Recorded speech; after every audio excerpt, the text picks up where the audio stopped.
Ito yung nahihiya kami. Oo, ganda. Ano ba to? Teka lang, pinawisan na. Pa-electric. Hindi, kasi up to now, nagkakahiyaan pa rin kami magtinginan eh.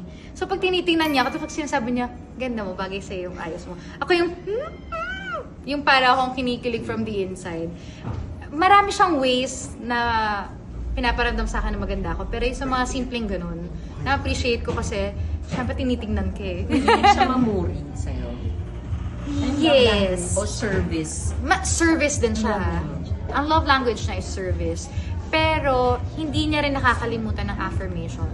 So, yun din ang na-amaze ako sa kanya. Parang ang dami ng love language. Gift giving, yun din. Parang lahat yata ng love language. Kinuha niya? Parang kinuha niya. Hindi naman sa pagiging pero ganun.